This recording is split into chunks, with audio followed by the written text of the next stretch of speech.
Welcome to Epic Begins with One Step Forward, the podcast that reveals how to plan, achieve, and enjoy the journey of creating epic results in your life, business, health, and relationships.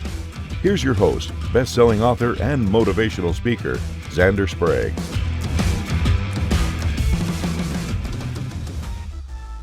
Hello, Epic people, and welcome back to another exciting episode of Epic Begins with One Step Forward. I'm your host, Xander Sprague, and today I'm so honored to be joined by Kurt Avery.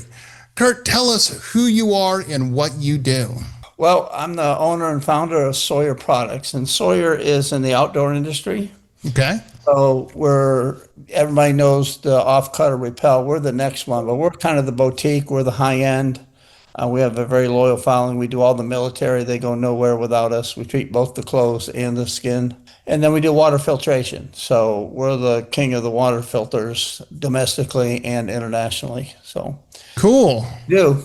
Cool. So talk a little about how you got into doing outdoor supplies, water filters, all of that. Yeah, well, I had a pretty interesting corporate career, and then one day I heard the boss take credit for absolutely everything I did, and I said, I see how this game works, so we're just going to go out and do it ourselves. So Yeah. I had the entrepreneur spirit, so I started out with what's called a snake bite kit. You suck the venom out of a snake bite and bee sting. Still in Walmart today. That was 1984, so you're talking 42 years ago, and the product's still doing fine. So that got us into the outdoor industry, and then we're in all the camping things. And so the way you build your business is you sell more things to the same customers. Right. Absolutely. So as we were internet and all the influencers, influencers took us to another level, but we would sit in the stores for 10, 12 hours all day, explain our stuff. But we also asked, what else do you need? You know, what are you missing? What can we help you with? And so that got us to the repellent business with some very sophisticated repellents.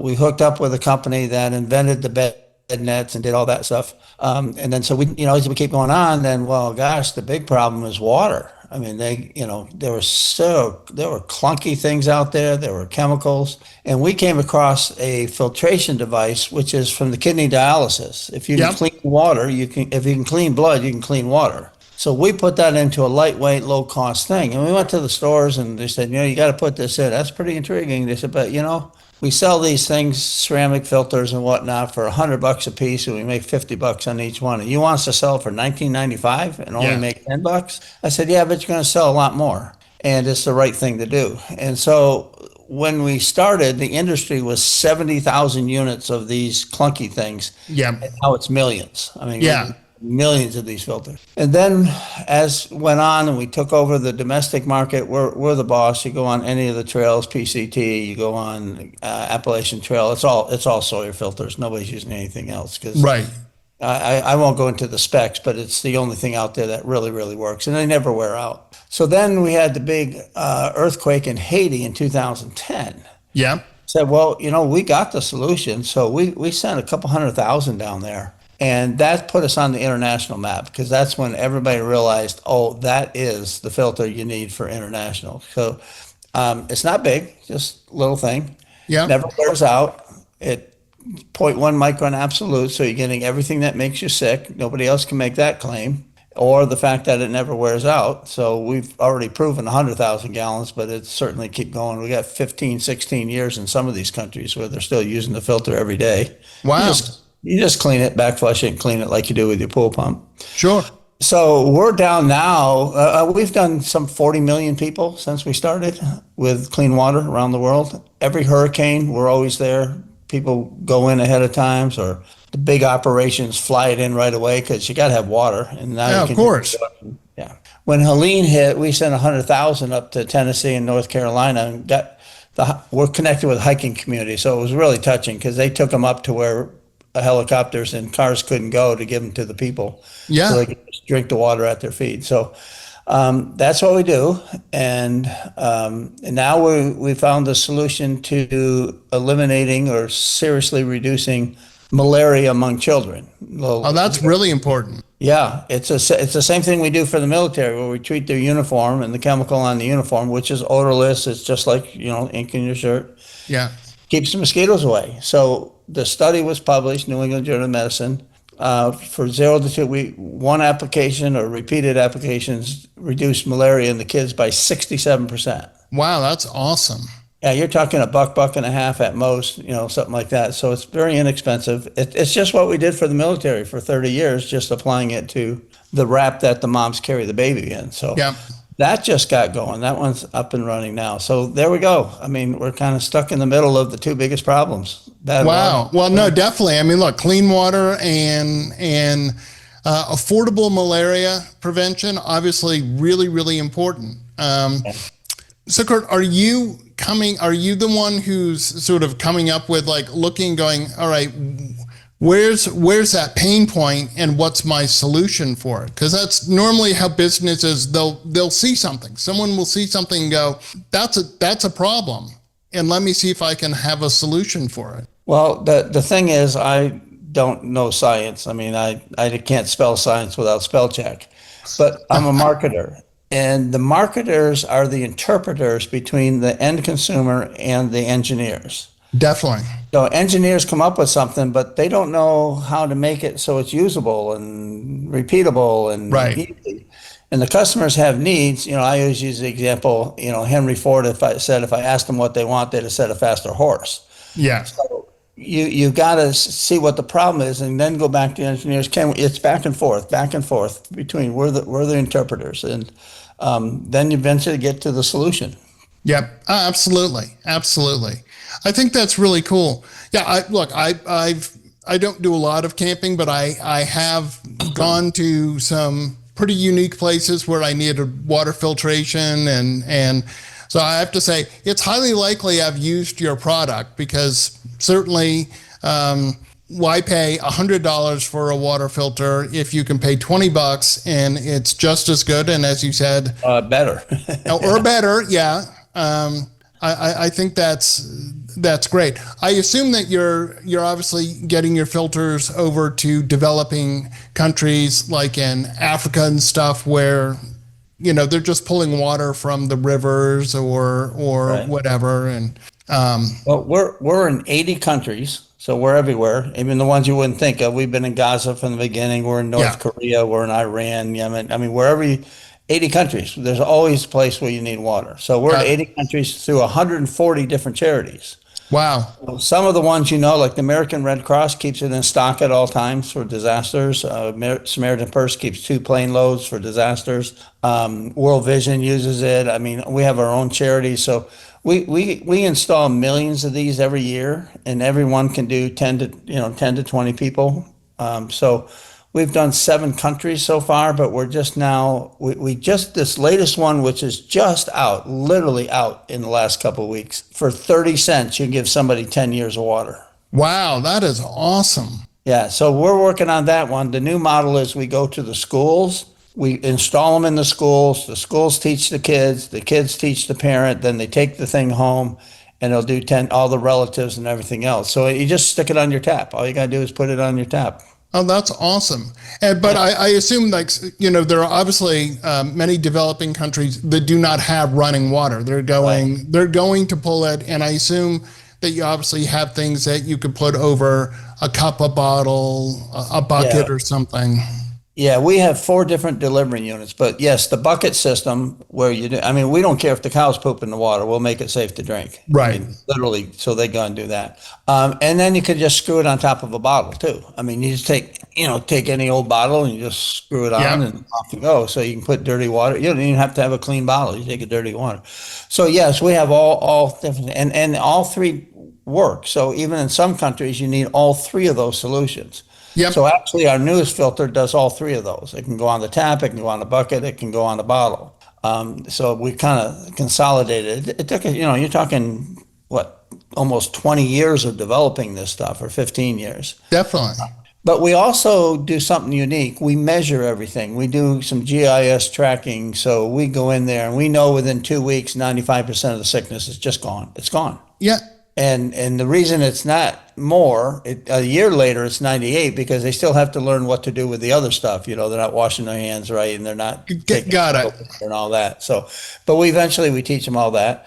We give them 10 to 20% more income, which is huge. The water's now clean enough. Women can start businesses. Yep. They're starting to be able to cook because they can, make tortillas or whatever that they couldn't do before. Kids go to school, parents go to work. There's no diapers over there. I mean, Yeah. just think about, not having diarrhea. Most people get diarrhea once a month in those countries. Now, Right. I mean, there's dysentery, there's cholera, there's all of that, and your filters can help eliminate those things. Cholera is a really nasty one. You're healthy in the morning and dead in the afternoon. It works that way. So when you hear of a cholera outbreak and then a week or two later you don't hear about it, that means our filter showed up. Got it. We stop it like that. We've Okay. stopped it so many places. So yes, but everything, any waterborne sickness. I mean, tuberculosis and parasites, and kids lose a third of their nutrients to the parasites. When we take Yeah. care of that, they're gone.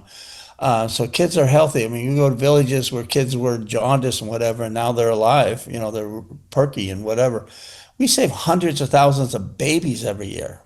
We went to a village in Uganda, and the missionary says, "Why don't you name your kids till they're 3 years old?" And they said, "Because if they make it to 3, we know they'll live. Up to Yeah. that point, they lose about a third of them." Right. Installs 250 filters in the village, comes back a year later, they name at birth because they're not losing the kids anymore. Well, that's awesome, Kurt. That's got to feel really good that you've been able to help create so much. Goodness in the world. I mean, that's really, honestly, truly epic to see some problems and go, how can I solve that? And the malaria thing, obviously, I mean, most of us in, I'll say the United States and perhaps in Europe, understand that malaria is there in countries, but we don't understand how big a challenge that is and how hard trying to come up with some affordable solution. Again, there are solutions. I think it's a nonprofit that gives out basically mosquito nets that go over. We invented that, by the way. Oh, wow. Look at you. Well, there you go. Okay. Yeah. Good for you. Yeah, everybody does it now. But the problem with that is it's only good when you're under the bed net. What do you do the rest of the day? Absolutely. Mosquitoes aren't like, oh, hold on, I'll wait until you're in bed. Yeah. So, but malaria's got some solutions. There's vaccines and things. You get really sick, but they tend to get immune to it, but not the babies. Yeah. 6% of the babies die, which is 700,000 a year die of malaria before the age 2. Right.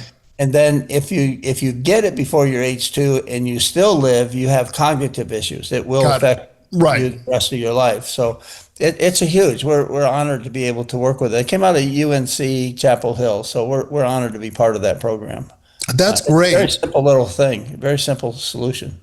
And the fact that, like, I know, having, as I said, done some camping and gone into like some jungles and stuff like that, sometimes like the repellents and stuff that you're wearing so you don't get sick are basically like putting gasoline or kerosene on your clothes, and you just stink so bad, huh? That's the other brand. No, I know.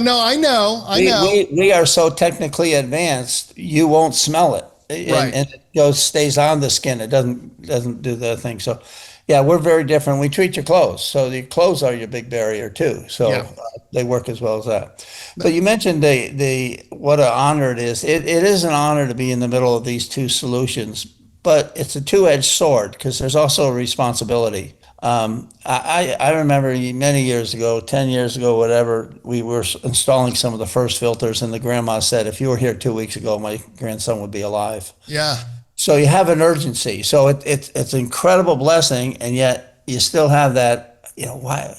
We don't require any infrastructure. Why doesn't somebody just put $10 million behind this or $100 million? And I mean, it's just so easy. Stick it on the faucet or stick it on a bottle. I mean, but we're there. We're right there now. We alone plan to do. Sawyer can fund one country, so I'm going to do. I'm focused on Guatemala. Okay. So hopefully within 3. Well, we're everywhere, but I think within 3 years, Sawyer alone can make nobody sick in Guatemala.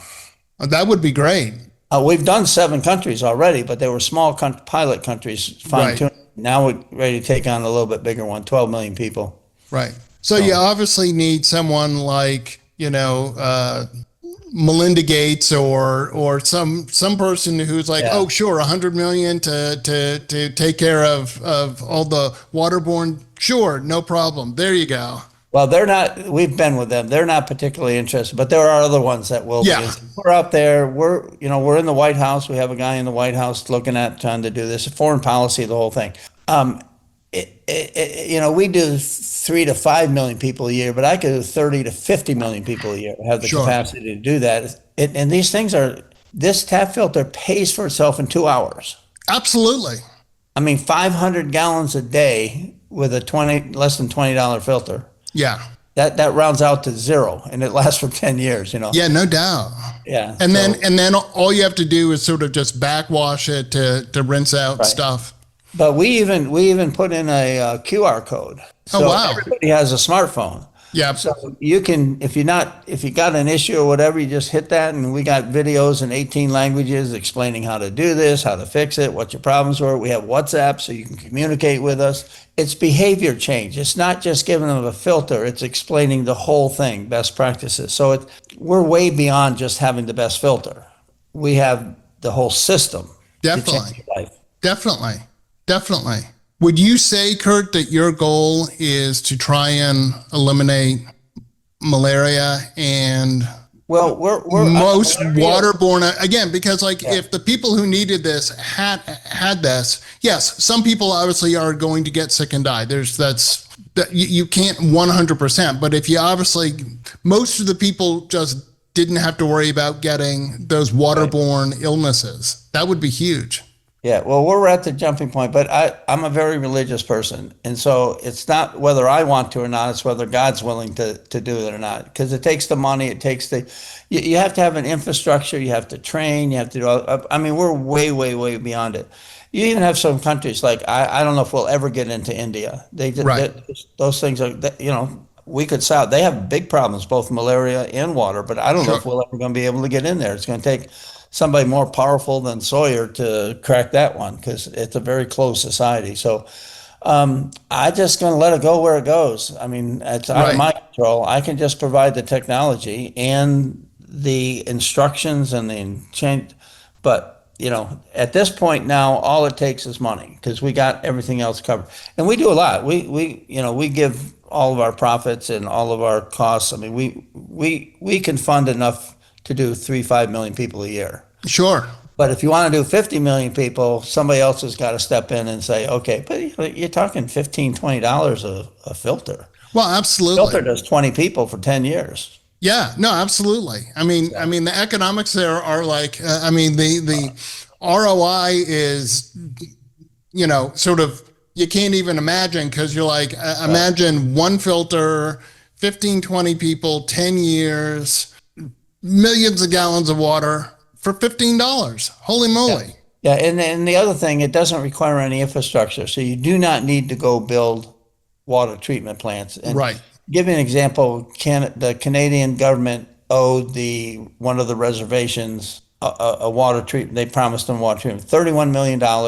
They could pipe it only to 500 homes. There's 5,000 on the reservation. Right. For $50,000, they had $31 million for 500 homes. For $50,000, we did the other 4,500 homes. Right.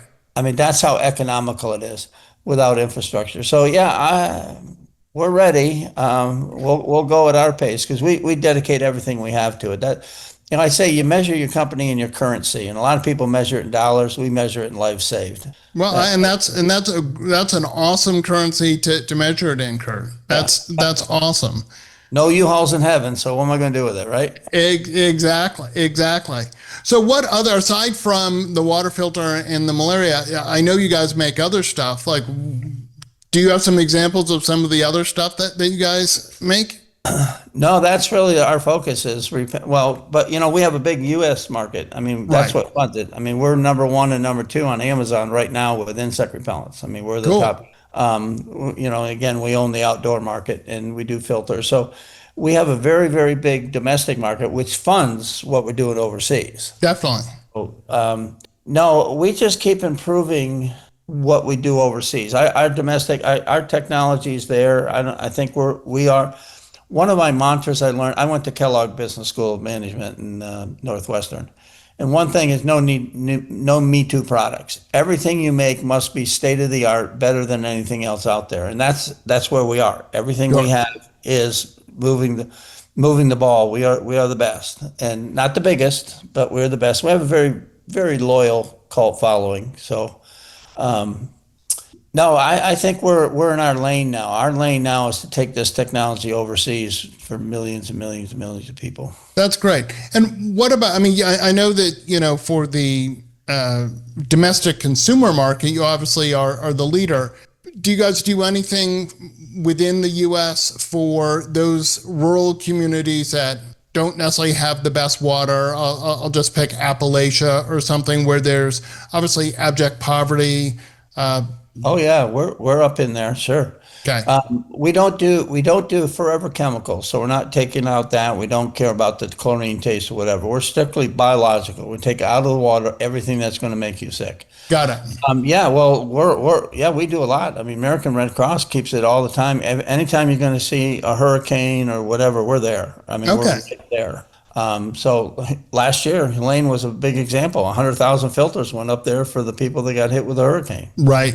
So yeah, Texas, Louisiana, we're on all of those things. So that's awesome. Living in California, I'd be like, knock on wood, but a big earthquake that we do get those from time to time. And I would assume. We'll be there. Okay. Well, that's great.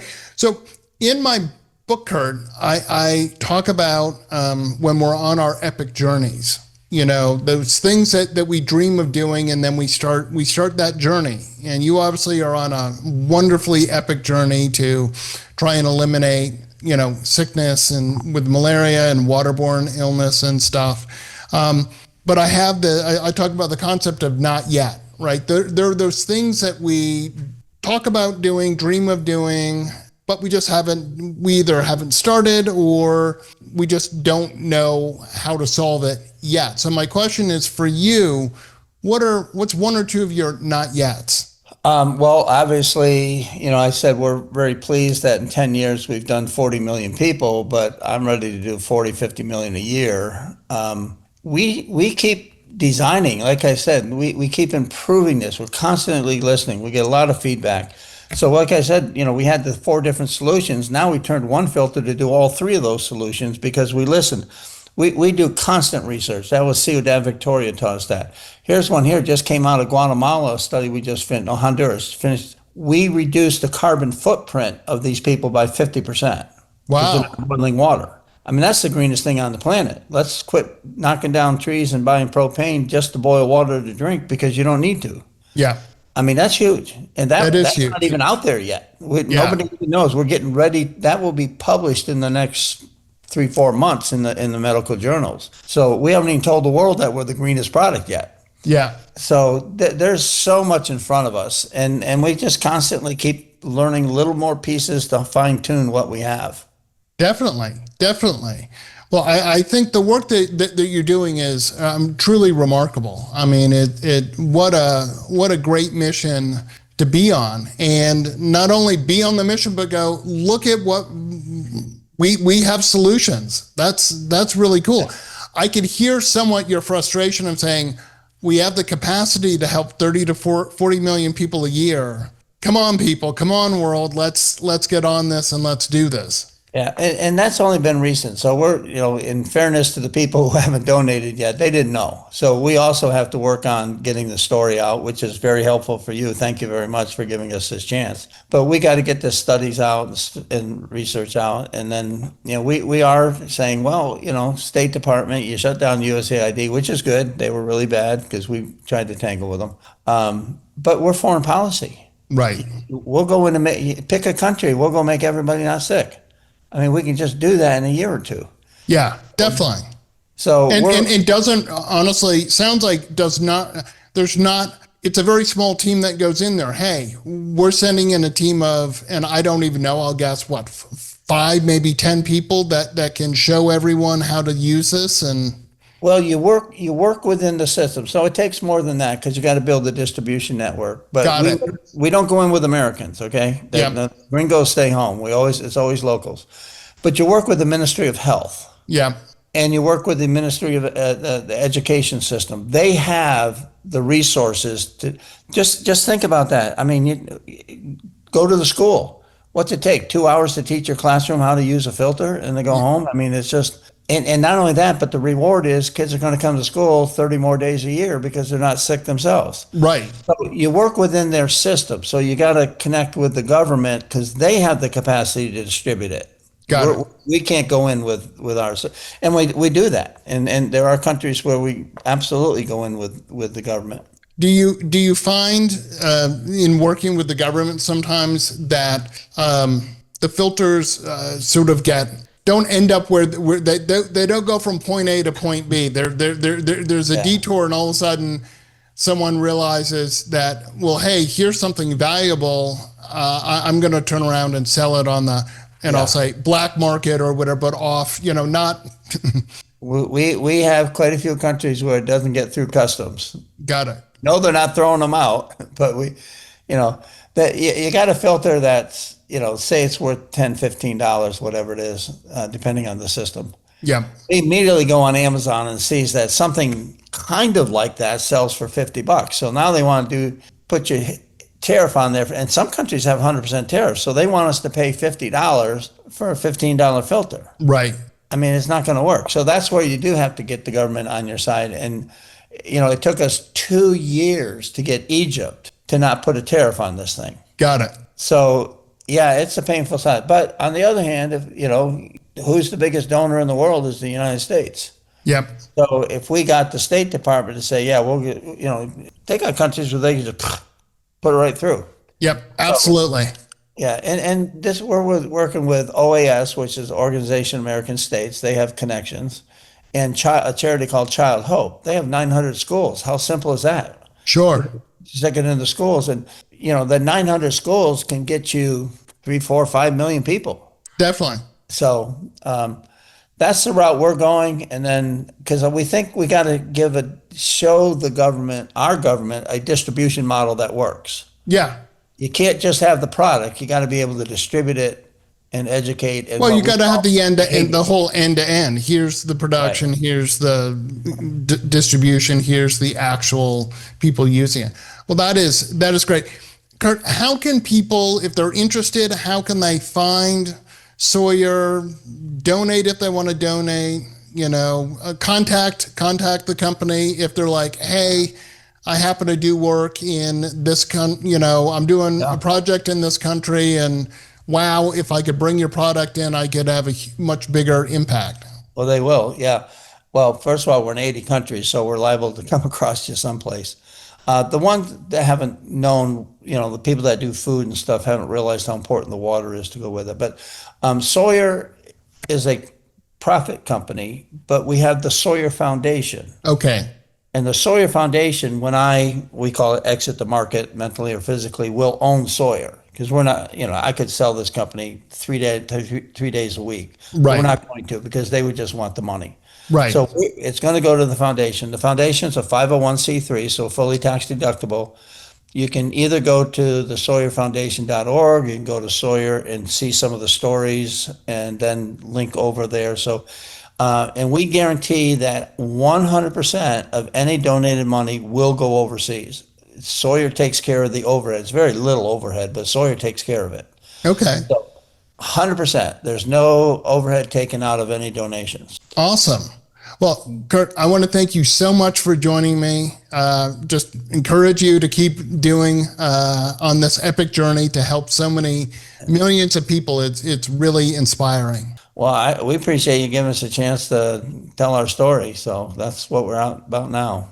Absolutely. And I want to remind everyone that if you're ready to begin your epic journey, go to epicbegins.com. And as Kurt is so wonderfully demonstrating, epic choices lead to the epic life that you want. Get your gift copy of the award-winning book, Epic Begins with One Step Forward, at epicbegins.com. That's a wrap on this episode of Epic Begins with One Step Forward with your host, Xander Sprague, best-selling author, internationally acclaimed public speaker, and licensed professional clinical counselor. To make your next conference or event epic, send an email to Zander at zander@epicbegins.com. Be sure to subscribe so you don't miss the next episode. Remember, epic choices, epic life.